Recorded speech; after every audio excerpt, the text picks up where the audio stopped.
broadcasting across California with Nikki Lorenzo. This is Inside California Politics. Glad you're with us this week. I'm Nikki Lorenzo in Sacramento. On the show today, she is a top contender for California governor in 2026. Californians hear a lot of excuses from elected officials. That's a complex problem. That's proving challenging. That's not my job. It's too hard. What a bunch of bull. What we need is new ideas.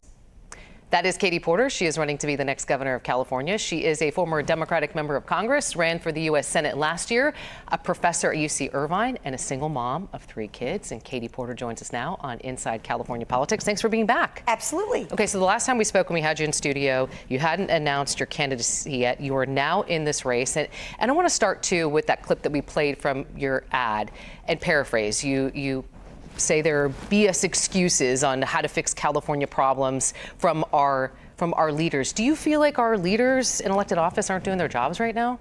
Well, I think there's an urgency to delivering results that this moment calls for. So I think that part of what this governor's race is going to be about, I very much hope, because I think I have a lot to offer here, is getting things done. There's a sort of impatience that I bring, frankly, temperamentally, that I think is in line with where voters are. Some of our problems, like the cost of housing, have been with us for decades now, and they're getting worse, not better. And I think there's folks in the California legislature, I think there are people in advocacy who are coming together to say we need to focus on our biggest problems and we need to bring a kind of sense of can-do urgency to delivering on those. So this is a crowded field, as you know. What sets you apart from the other Democrats who are running in this race right now? Well, a number of things. One is that I think I have the federal experience to think about how to deal with what Donald Trump is going to do to California. Our next governor is going to have to be a health care governor. Why? Because we're going to see cuts potentially to Medicare, to Medicaid coming out of Washington, and I have a track record of dealing with those federal issues, pharmaceutical pricing, mental health care. I think the second thing is that I have a really good track record of being able to explain things to voters and being really honest with them. And in this moment where I think on both sides of the aisle, people are frustrated with the political system. They're withdrawing a little bit from politics, and we need people now more than ever to re-engage in California politics, to be energized, because we're going to have some big challenges coming toward us from Washington. Well, and speaking of the honesty with the voters, too, because, I mean, this is something that the Republicans are going to point out in this race is, you know, California's been under one-party rule, and all of these issues were passed and approved by Democrats. So as part of that honesty, calling out your own party? I've always been willing to look for good ideas and to call out bad ones wherever they are coming from. And so I didn't go to Washington to do things the usual way. And by the way, I didn't. I was willing to do things and say things and push for things that my colleagues weren't. Let me give you an example. During COVID, we had the Center for Disease, early days of COVID, we had the Center for Disease Control director under Trump in for a hearing. 45 members questioned before me. I was the second to last person. And I'm the one who went toe-to-toe with him and got COVID testing made free for every American. So I think I'm definitely someone I don't care if you're right or left, if you're Northern California, Southern California, rural, urban. What I want is a thriving California. And so I'm going to really put everybody's ideas to the test, and I'm going to go with the approach that will get things done quickly for California. So as you're surveying things, and I know you're a policy wonk too, as you're surveying things and looking what's going on in Sacramento, is there something that you're eyeing where you're saying this legislature or this current administration isn't doing this and I would change that this way, something specific? Yeah. So on the doing something positive that I want to help accelerate, let me give you a positive example first. We are starting to see people willing to push to streamline regulation around building housing. It simply costs too much and it takes too long to build housing. And if we're going to grow our population, if we're going to keep businesses expanding in this state, not leaving here to go elsewhere, we have to make the cost of living affordable. And the biggest way to do that is housing, right? That's the biggest chunk of everybody's budget. And so we're seeing people say CEQA, our Environmental Quality Act reform, needs to be revised. It's fine. It's important to protect the environment. I'm a champion for the environment. But to just throttle things and make them take longer and cost more, that's not environmental protection. That's just hurting all of California, especially because a lot of that new housing would actually be better for our environment. I think in terms of things that are happening that I would sort of do differently, there are a lot of bills in the legislature that I think are sort of about little things. And so one example is there's a bill right now to mandate that the bottle caps on water bottles have to be attached. Again, no one wants to see plastic pollution. I represented a coastal area. I understand the importance of California's leading role in the environment, but we literally have had a big chunk of California burning in the LA wildfires. We have to focus on our biggest challenges. And so I think trying to work with the legislature to harness their energy, to harness their good ideas, again, from both sides of the aisle, to get them pointed toward what are California's biggest longstanding challenges, like housing, for example, cost of childcare, big problem here, but also to get them thinking and ready for what Trump is going to do that's going to land right here in the California, in Sacramento's lap in terms of having to problem solve for Californians. I want to circle back to CEQA. So what would you do? Would it be looking at it and sunsetting part of it, or what specifically would you do to reform CEQA? So one of the issues with CEQA is that we need to think about streamlining or exempting from the full CEQA process certain kinds of housing that we need most. So for example, infill housing where we already have residential areas and we're going to add, we should be taking some of that out of the CEQA process. The other thing is making sure that local governments are not themselves using CEQA to slow things down. And so builders will tell you it costs more to build here in California. Now Trump's tariffs are estimated to add another 20% onto that cost. So we need to be doing everything we can. So I think with CEQA, it's going to be sometimes lifting certain regulations, sometimes keeping them in place for some kinds of projects, but exempting them for things that we need. So ADUs, backyard ADUs, that's some of the only housing that's getting built in California right now, and one of the reasons is that the full CEQA process doesn't apply there. There's a lesson for us. Labor unions have been accused of using CEQA in nefarious ways. How would you deal with labor unions? Because they wield a lot of power in the state capitol in California, as you know. So I'm a champion for working families. I think that labor is part of a healthy capitalist system to have workers negotiating with their employers. But I think, again, labor itself will also tell you that their workers' biggest challenge is affording housing. So I think we have to help labor see that ultimately making it more affordable to live in California benefits their members. There's also been so much work, particularly for the building trades, in green energy right now, and in infrastructure here, both the state and federal infrastructure dollars, that I think we're at a good place right now. And then the last thing is developing that workforce pipeline. So most of our residential construction right now isn't done by union labor, but we need to build that pipeline so that it will be. But the truth is, there are an awful lot of slices of the cost of housing that we can take off and reduce before we get to having to have tougher conversations. All right, we are going to take a quick break. We're going to continue this conversation on the other side. More with Katie Porter right after this.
Welcome back to Inside California Politics. We are continuing our conversation with Katie Porter, former member of Congress, now a candidate for California governor. So we left off the conversation talking about housing. I want to pivot now into homelessness. This has been such a massive issue that has spanned years, and leaders at the state level, governor, legislature, city, county, have not been able to really wrap their arms around this, despite all of the money being issued towards this, fixing this problem.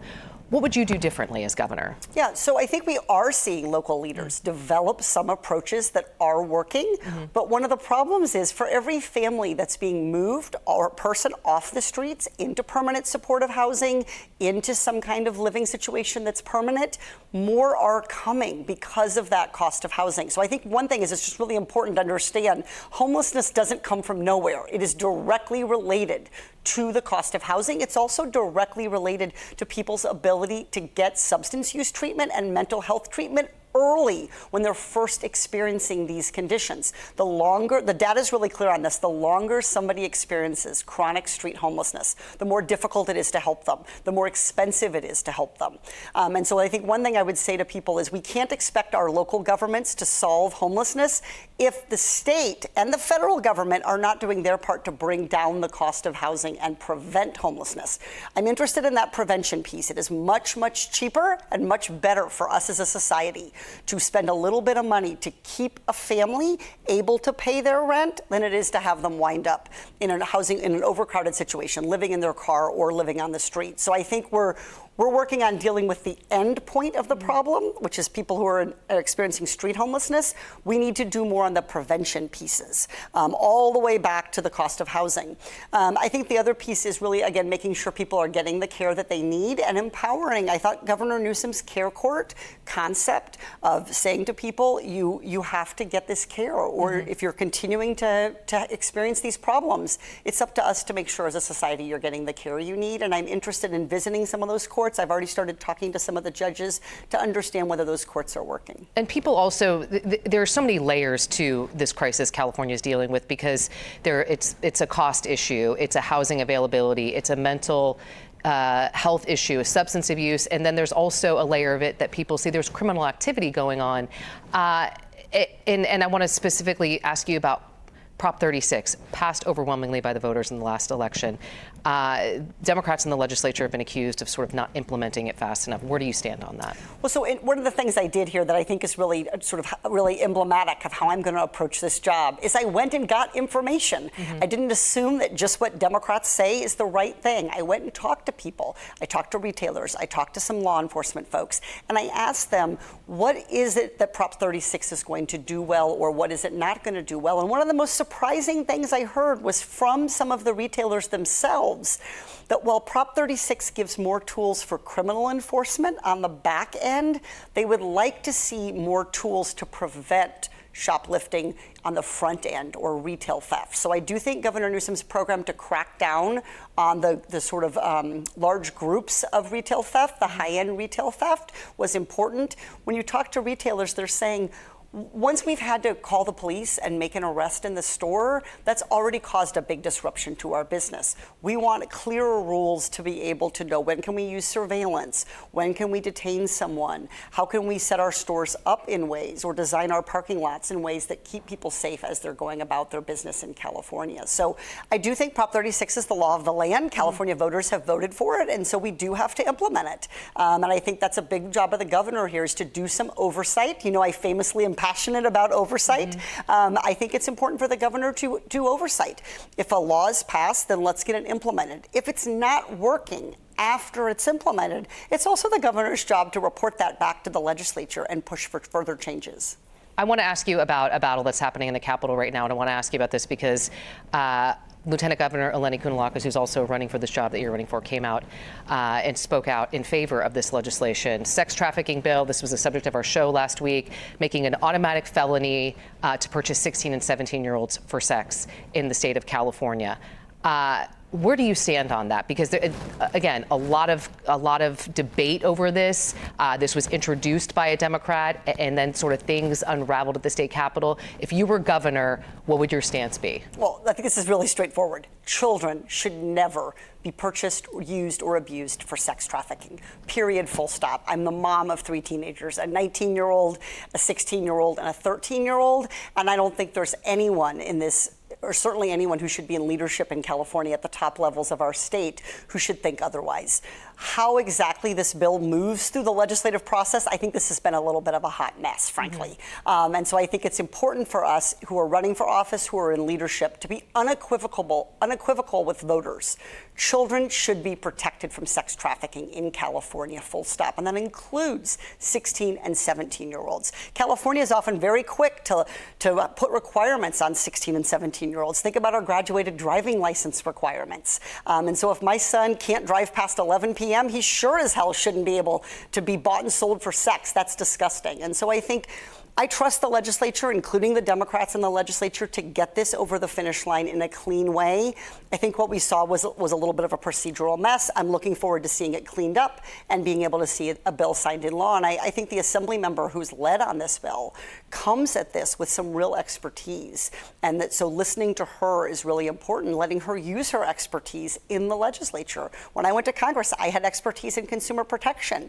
And so making sure that we're using the talents that we do have in Sacramento to their full effect. If you were governor, would you have stepped in and voiced stronger opposition? I know our governor came out, put out a statement, but I mean, I think our governor and I think our governor did voice opposition. I think he basically said this need to get this straightened out.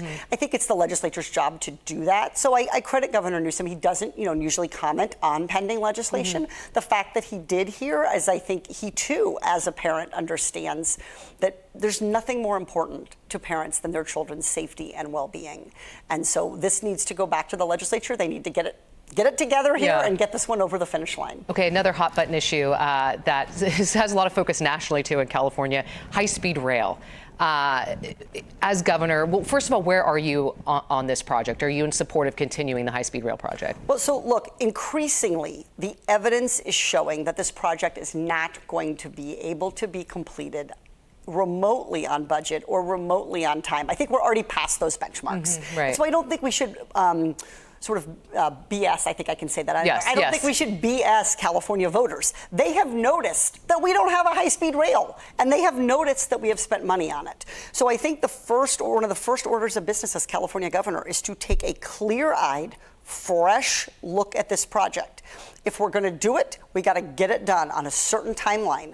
And I think increasingly there's suggestions that that's not going to be possible. I do think California would benefit tremendously from a high-speed rail. And I think the federal government here taking away transportation dollars, not giving us our share of the money, is absolutely a big problem. So we do need to think about how are we going to clean up the air, particularly in the Central Valley. We need to think about how we're going to make transportation easier. That's part of addressing our housing cost. People have to live farther and farther from where they work. But if this high-speed rail project can get done, then let's get it done. If it can't get done, Nikki, then stop. Because what we've been doing, which is this paying for it and not getting it, makes everybody frustrated, and it makes them lose confidence in government. All right, we will leave it there. We'll be right back.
Welcome back to Inside California Politics. We're continuing our conversation with Katie Porter. Thanks for being here. I want to pick up here with some polling that we recently did on the governor's race. And voters were asked to choose their candidate. Again, it's really early, but let's start with the poll, guys, that shows a matchup in the race with the Democrats if Kamala Harris were to run. And she's at the top of the heap. She's the former vice president.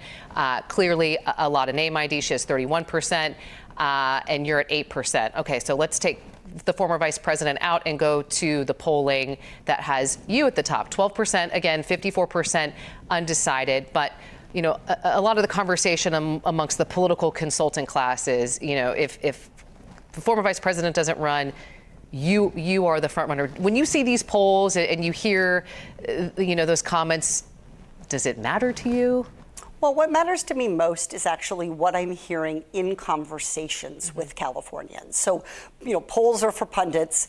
I'm a real person. So it's conversations that I have, whether I'm here in Sacramento and someone stops me on the street, in Orange County, in San Diego, and they say, I'm so glad you're running. We need your energy. You seem like you're full of energy. You're ready for the fight. And I am, Nikki. And I think people just pick up on that I think there are a lot of people who are feeling knocked on their heels or cowed by President Trump, by the challenges that California might face, whether they're budget problems, whether they're longstanding things. I like a good fight, and I like to win them. And so I think I'm coming into this with that kind of energy, and I think that's part of why I'm where I am in the polls. I think the other thing is, look, I worked really hard for California in Congress, and I showed that as a newcomer to Congress, I was there 6 years. Within a few months of my getting there, I was already making a name for myself, already delivering for people things like free COVID testing. And so I think people are saying, let's bring some of that energy, let's bring some of those new ideas, let's bring some of that, maybe do things a little differently and have a little more accountability and a little more oversight in our state government. That sounds like what California needs in this moment. You mentioned President Trump. So if you're elected governor, you'll have to be working with him because he will still be the president.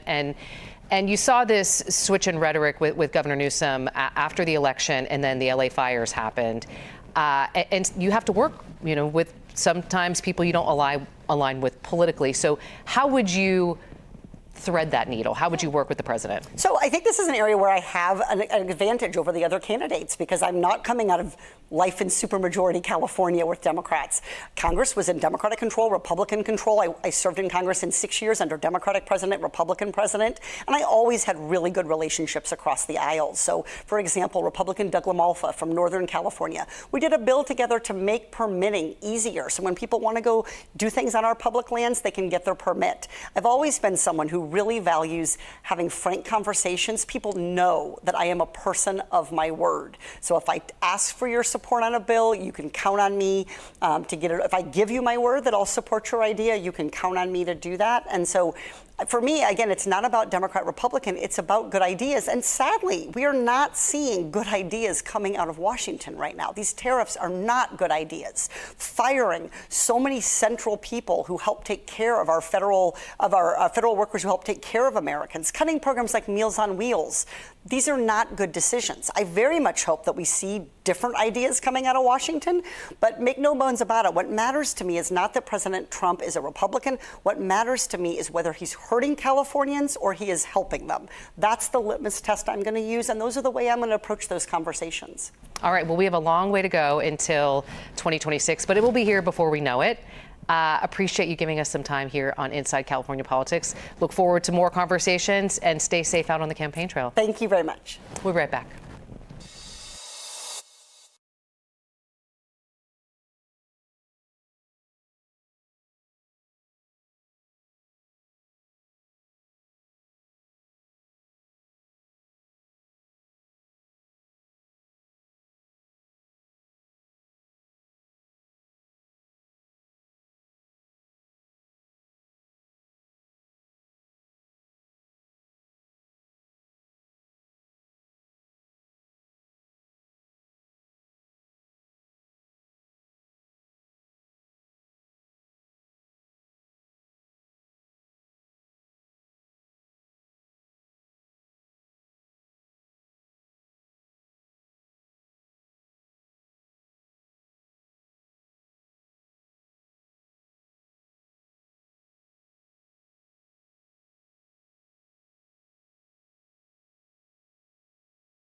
For more political news and full interviews with the other candidates who have announced they are running for governor in 2026, just head to your local station's website, click on the Inside California Politics tab, and you will find those conversations there. Thanks for joining us this week for Inside California Politics. We will see you back here next week.